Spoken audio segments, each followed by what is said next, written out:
नमस्कार, हमारे छत्तीसगढ़ में आप सभी का स्वागत है। मैं हूं आपके साथ सृष्टि शुक्ला। खबरों से पहले नजर डालते हैं इस वक्त की सुर्खियों पर। राष्ट्रीय पोषण माह 2020 का शुभारंभ, सीएम बघेल ने किया शुभारंभ। खुशहाल छत्तीसगढ़ का सपना हो रहा है साकार। सीएम बघेल की अध्यक्षता में हुई बैठक में फैसले, आदिवासियों की भूमि बेचने के नियम में होगा बदलाव। अचानक वहां टाइगर रिजर्व स्थापियों को मिलेगी 5 हेक्टेयर जमीन। जनजातीय सलाहकार परिषद की बैठक, टाइगर रिजर्व के 19 गांव होंगे विस्थापित। हर परिवार को 10 लाख या 2 हेक्टेयर जमीन देगी सरकार। सिपाहियों का वेतन बढ़ाने की मांग, केंद्रीय राज्य मंत्री रेणुका सिंह ने मुख्यमंत्री बघेल को लिखा पत्र का। पुलिस कांस्टेबल का वेतन ग्रेड करके 2800 रुपए किया जाए। आत्महत्या के आंकड़ों पर रमन सिंह का तंज, आत्ममुग्ध भूपेश बघेल राहुल गांधी को दिखाए बेरोजगारी और किसानों को लेकर रिपोर्ट।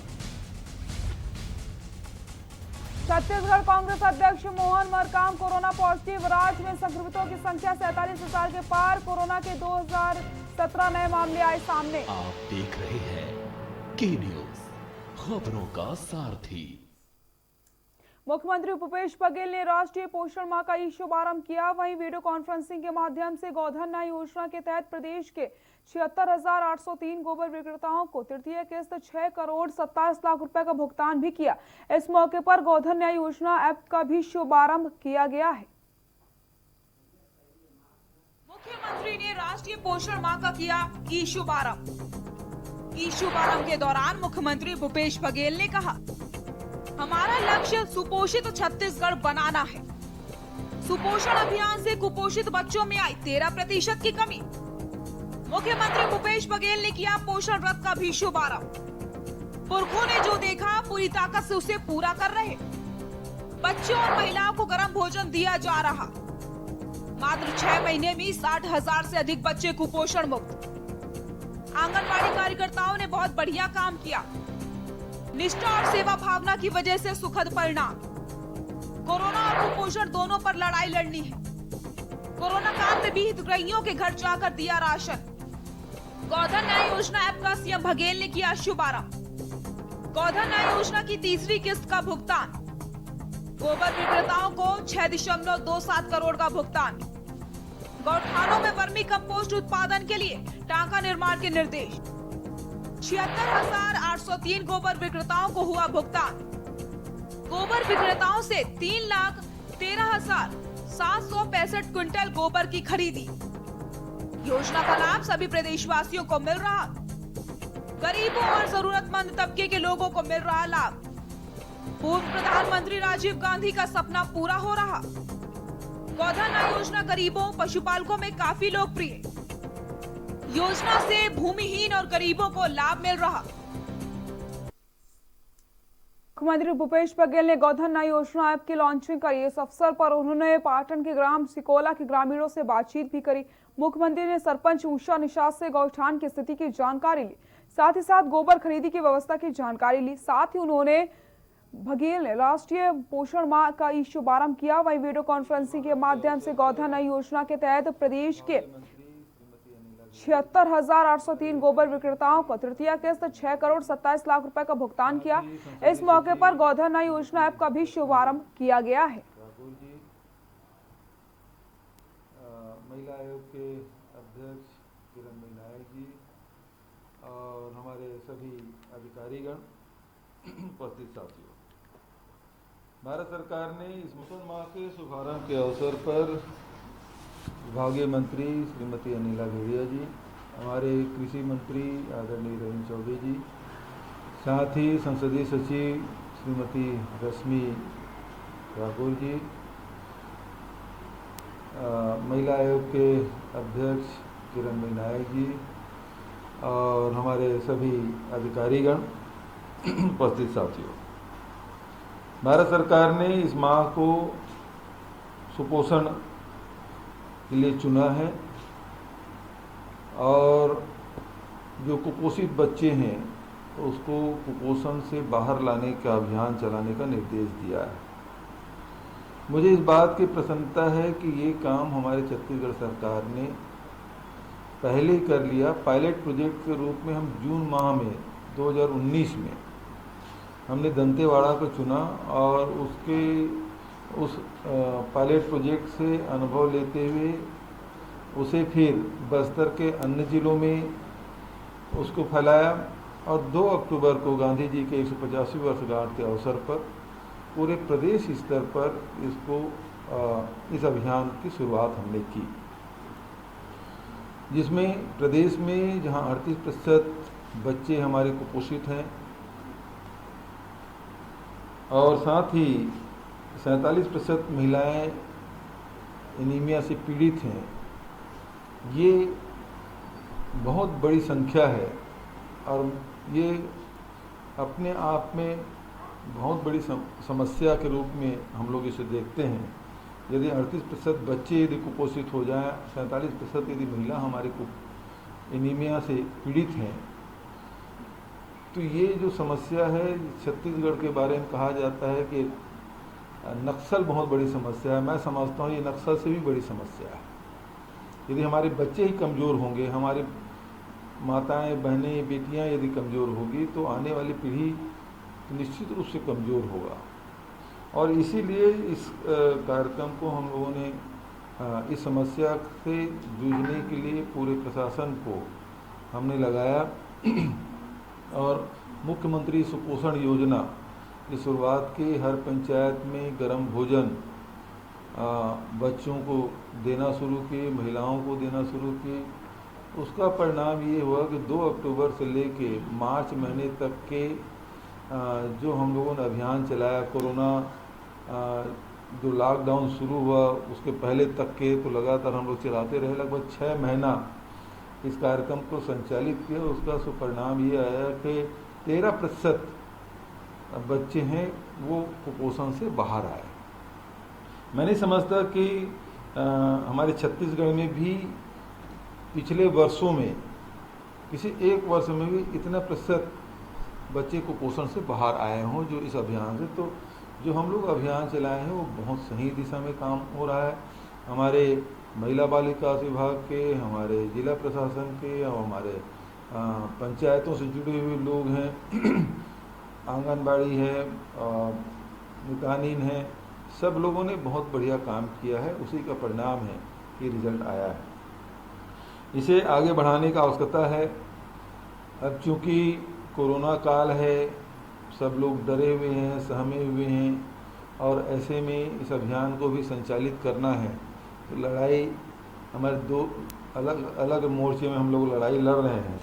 गोधन न्याय योजना के तीसरे किस्त के वितरण के अवसर पर उपस्थित हमारे कृषि मंत्री आदरणीय रवि चौबे जी, महिला बाल विकास मंत्री आदरणीय अनिला भेड़िया जी, किरणमयी नायक जी और हमारे सभी अधिकारीगण और हमारे सभी जिलों से जुड़े हुए सभी अधिकारीगण और तिल्दा नेवरा के हमारे कोहका के सरपंच भाई कुर्रे जी और सभी बहनें, हमारे पाटन के सिकोला से जुड़े हुए उप सरपंच यादव जी और सभी हमारे साथीगण, आप सबको इस अवसर पर मैं बधाई देता हूं, शुभकामना देता हूं। पहले किस्त 1,67,00,000 रुपया के वितरण किया गया 5 अगस्त को। दूसरा किस्त हमने 20 अगस्त को भुगतान किया 4,74,00,000 रुपये के। अब तीसरा किस्त जो वितरण आज जो सबके खाते में जाएंगे वो 6,27,00,000। 1,67,00,000 से शुरू किए और 45 दिन के भीतर में ये आंकड़ा 6,27,00,000 तक पहुंचा है। इसका मतलब ये है कि ये गौपालकों के बीच में, गरीबों के बीच में यह कार्यक्रम बहुत ज़्यादा लोकप्रिय हो रहा है, क्योंकि 45 दिन के भीतर में ये राशि 4 गुना बढ़ा है। अभी जैसे कृषि मंत्री जी कह रहे थे कि बरसात खत्म होते ही ये राशि में 4 गुना और वृद्धि हो जाएगी। इसका अर्थ ये है कि यदि हम प्रतिदिन 1 करोड़ रुपया यदि भुगतान करते हैं तो साल भर में 365 करोड़ रुपया गरीबों के खाते में जाएगा। अभी भी हमको लड़ाई लड़ना है और भारत सरकार के निर्देश है इस माह में हम लोगों को सुपोषण शुरुआत करना है। वैसे भी हमारे महिला बाल विकास विभाग के द्वारा, शिक्षा विभाग के द्वारा मध्याह्न भोजन के लिए जो सूखा राशन है, हम कोरोना काल में भी बच्चों के घरों में पहुंचाने का काम किया है। लेकिन गर्म भोजन खिलाना एक दूसरी बात है, क्योंकि अभी जो परिस्थिति है उसके हिसाब से हमारे स्थानीय प्रशासन है, पंचायत है, वो फैसला लेंगे। मैं इस अवसर पर आप सबको बधाई देता हूँ, शुभकामना देता हूँ। हमको सुपोषित छत्तीसगढ़ बनाना है। हमारे बच्चे स्वस्थ हों, मजबूत हों, शारीरिक रूप से, मानसिक रूप से हमारी माताएं बहनें शारीरिक रूप से ताकतवर बने, ये हम लोगों के अभियान है। इस अभियान में सफलता मिलेगी। इन्हीं शुभकामनाओं के साथ मैं अपनी वाणी विराम देता हूँ। धन्यवाद। मुख्यमंत्री की अध्यक्षता में छत्तीसगढ़ राज्य जनजाति सलाहकार परिषद में महत्वपूर्ण फैसले लिए गए। भू राजस्व की धाराओं में संशोधन किए जाने के संबंध में उप समिति गठित की गई। मुख्यमंत्री भूपेश बघेल की अध्यक्षता में उनके निवास कार्यालय से वीडियो कॉन्फ्रेंसिंग के माध्यम से छत्तीसगढ़ राज्य जनजाति सलाहकार परिषद की बैठक में कई महत्वपूर्ण निर्णय लिए गए। बैठक में जाति प्रमाण पत्र जारी करने तथा निरस्त करने की प्रक्रिया की समीक्षा की गई। बैठक में जनजातीय समुदाय के हित में भू राजस्व की धाराओं में संशोधन करने के संबंध में छत्तीसगढ़ राज्य सलाहकार परिषद की उप समिति गठित करने का निर्णय लिया गया। अचानक कमार टाइगर रिजर्व में 3 ग्राम तिलई डबरी बिरार पानी छिरहट्टा में विस्थापन प्रस्ताव का अनुमोदन किया गया। प्रत्येक विस्थापित परिवार को 10 लाख रुपए अथवा 2 हेक्टेयर भूमि पर 5000 वर्ग फीट की बाड़ी, साथ ही पेयजल सहित सड़क की सुविधाएं के अलावा परिवार की सहमति से उपयुक्त स्थान पर जमीन दी जाएगी।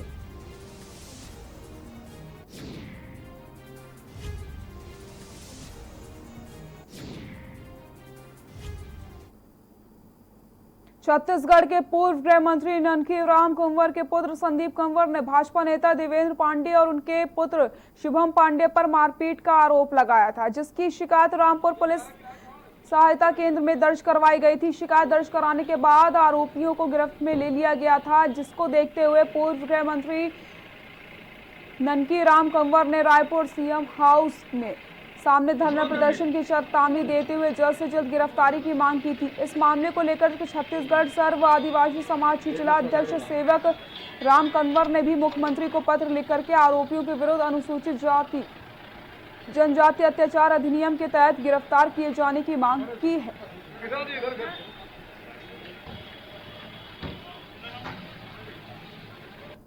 26/8/2020 को संदीप कंवर के द्वारा यह रिपोर्ट दर्ज कराई गई कि देवेंद्र कुमार पांडे और उसका पुत्र है जो शिवम कुमार पांडे, इन्होंने प्रार्थी को अपने घर में बुला करके उनके साथ महापन की गाली और मारपीट और जान से मारने की धमकी दिया गया था। इस सूचना के आधार पर चौकी के द्वारा FIR दर्ज की गई थी और लगातार विवेचना जारी था। और चूँकि विवेचना की जा रही थी, इसमें आरोपी लोगों का खोजबीन किया जा रहा था। इसी दौरान प्रार्थी के द्वारा जो है अपना जाति प्रमाण पत्र मसूरी क्षेत्र ग्राम पचपेड़ी में 28 अगस्त को बारिश होने से 20 गायों की मौत हो गई थी। स्थानीय पत्रकार के द्वारा मृत गायों की वीडियोस बनाई गई। तब से जनप्रतिनिधि के द्वारा रिपोर्टर पर दबाव बनाया जा रहा है। कल सुबह सरपंच और जनप्रतिनिधि द्वारा गांव में मीटिंग बुलाई गई थी, जिसमें स्थानीय पत्रकार को बुलाकर मारपीट की गई और जान से मारने की धमकी दी गई। इस घटना से आहत होकर पत्रकार बिलासपुर SP कार्यालय पहुंचकर शिकायत दर्ज करवाई।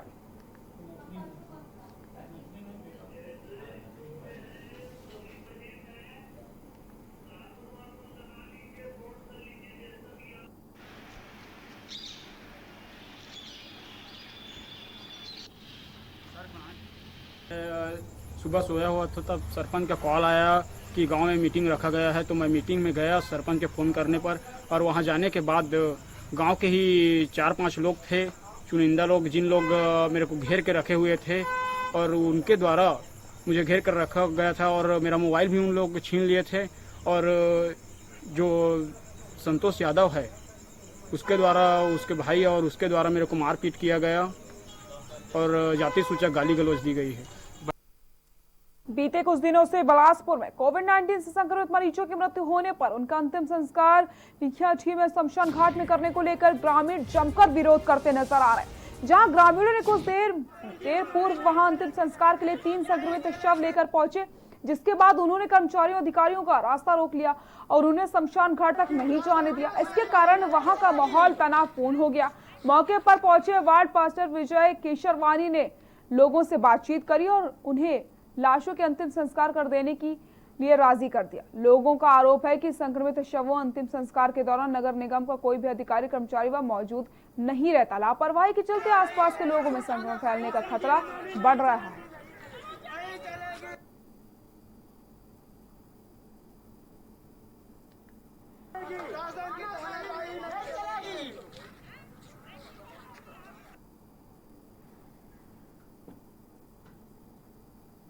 कोरबा में पुलिस अधीक्षक कोरबा के अभिषेक मीणा ने त्वरित कार्रवाई करते हुए पुलिस ने एक छेड़छाड़ करने वाले आरोपी को गिरफ्तार कर लिया।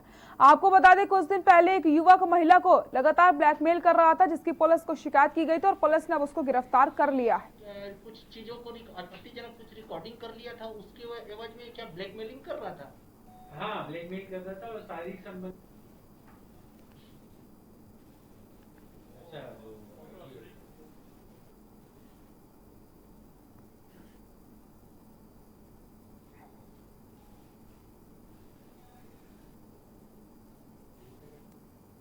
बालोद जिले के राज मिस्त्री सहित निर्माण कार्य से जुड़े सभी लोगों को काफी दिक्कतों का सामना करना पड़ रहा है। उन्हें अपनी मीटिंग सहित अन्य कार्य भी खुले स्थान में करना पड़ रहा है। उनकी मांग है कि खुद निर्माण कार्य से जुड़े और उन्हें ही छत नहीं मिल पा रही, जिसको लेकर के उन्होंने संश्री बालोद विधानसभा क्षेत्र के पूर्व विधायक भैया राम सिन्हा से मिलकर के विधायक संगीता सिन्हा के नाम पर पत्र लिखा है। निर्माण कार्य से जुड़े लोगों ने मीडिया को बताया कि लगभग 50 गांव के लोग जो निर्माण के कार्यों से जुड़े हुए हैं वह मासिक बैठके के रूप में ग्राम करही बाजार में शामिल होते हैं, परंतु ना तो छत है और ना कोई भवन खुले आसमान के नीचे उन्हें बैठक करनी पड़ती है। साथ ही साथ उन्होंने ये भी कहा कि बीच बीच में कुछ आयोजन भी उनके द्वारा किए जाते हैं, उनके लिए भी भवन का कोई व्यवस्था की जाए, जिसके कारण उन्हें काफी समस्याओं का सामना करना पड़ रहा है और इन समस्याओं से वो दूर हो सके।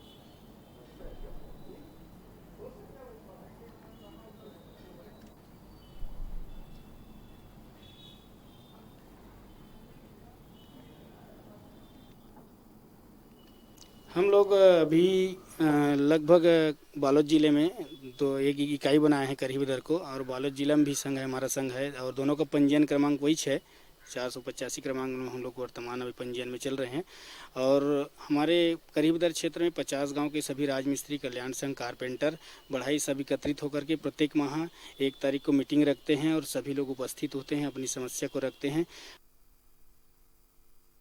अशासकीय शिक्षक संघ मुंगेली के बैनर तले जिले के विभिन्न छोटे बड़े निजी विद्यालयों के शिक्षक बड़ी संख्या में कलेक्ट्रेट पहुंचकर अपनी 6 सूत्रीय मांग प्रदेश सरकार तक पहुंचाने कलेक्टर से मुलाकात की, जहां अपनी समस्याओं से अवगत कराते हुए कलेक्टर को मुख्यमंत्री के नाम पर ज्ञापन सौंपा गया। मीडिया से खातिब होते हुए जिले के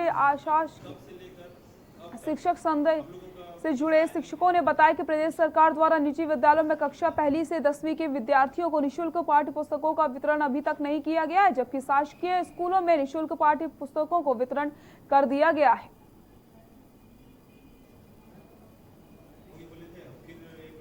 अशासकीय विद्यालय संघ जिला मुंगेली से है। हमारी मांग पुस्तक के संबंध में है, जो आज तक हमको प्रोवाइड नहीं हुआ है, जबकि गवर्नमेंट को प्रोवाइड कर दिया गया है। साथ ही आरटी का 65% राशि अभी भी अप्राप्त है, जबकि पूरे विद्यालय इसके लिए त्रस्त है और शिक्षक लोगों को पेमेंट नहीं मिल रहा है। इस समय उनको देना चाहिए। साथ ही अभी पुस्तक के संबंध में, आरटी के संबंध में बिजली बिल हमको मांग रहे हैं, वो कहाँ से दें। बस का किस्त मांग रहे हैं, वो कहाँ से दें। तो जब तक स्कूल ओपन नहीं हो जाता तब तक बस तक किस्त हमसे ना ले। जांजगीर चांपा जिले के डबरा थाना क्षेत्र में रहने वाले पीड़ित ने 3 महीने पहले डबरा थाने पहुंचकर शिकायत दर्ज करवाई थी। 17 मार्च को उनके नाबालिग भांजी को ज्ञात व्यक्ति अपहरण करके ले गया था। परिजन की शिकायत पर डबरा पुलिस ने थाने में अपराध दर्ज कर लिया था और नाबालिग की तलाश कर रही थी। साइबर सेल जांजगीर की कॉल डिटेल्स के आधार पर पुलिस ने आरोपी मनोहर चौहान के खिलाफ धारा 363, 366 और 376 और पॉस्को एक्ट के तहत अपराध दर्ज किया। आरोपी मनोहर चौहान को गिरफ्तार करके न्यायिक रिमांड पर भेजा गया है।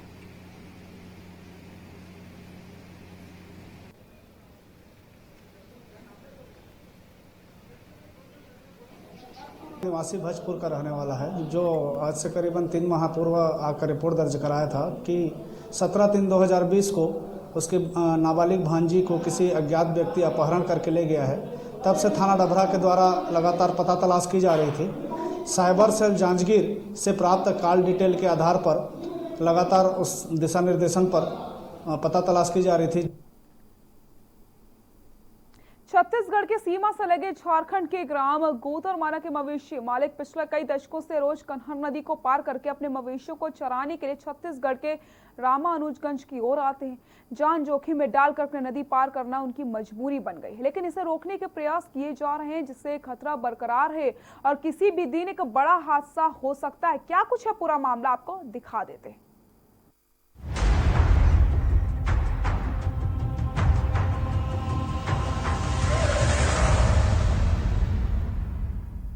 बारिश में जब कन्हर नदी में पानी का स्तर बढ़ जाता है, तब मवेशी मालिक रामानुजगंज की ओर आने के लिए नदी को पार करते हैं। इस दौरान जहां पर पानी की गहराई ज्यादा होती है, वहां पे भैंस की पीठ पर सवार होकर वो आ जाते हैं।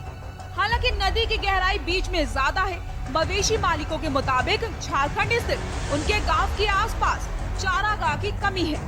चारागाह है भी तो काफी दूर है। इसके चलते ग्रामीण खतरा मोल लेकर रोज नदी पार करके छत्तीसगढ़ की सीमा में प्रवेश करते हैं और रामानुजगंज के आसपास दिन भर मवेशियों को चराने के बाद वापस फिर से नदी को पार करके अपने गांव वापस लौट जाते हैं। बैठता है नदी में से बस पट मारी इधर।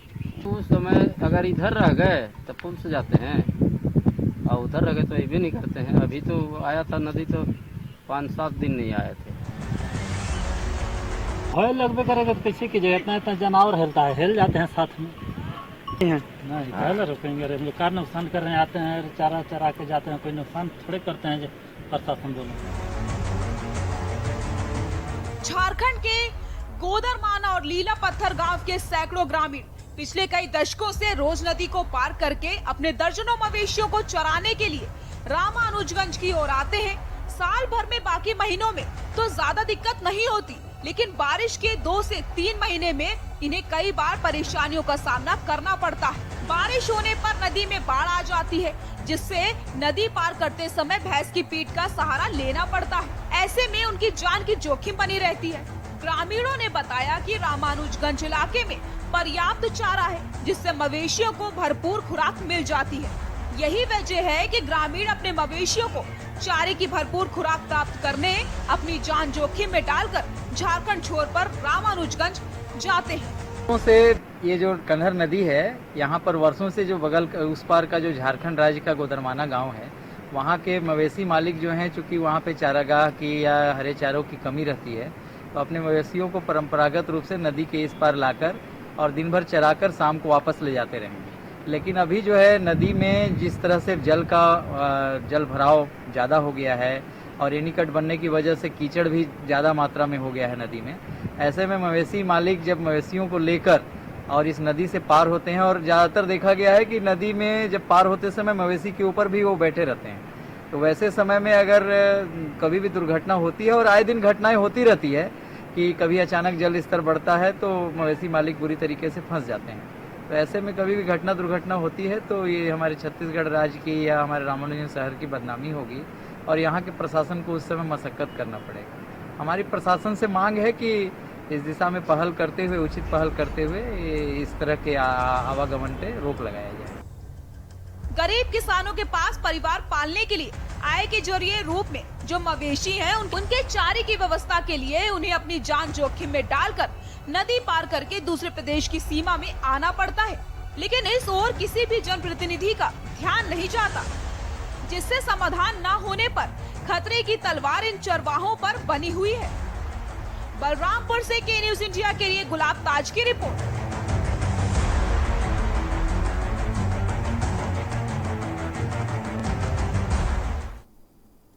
बुलेटिन फिलहाल के लिए इतना ही। देखते रहिए के न्यूज इंडिया। नमस्कार।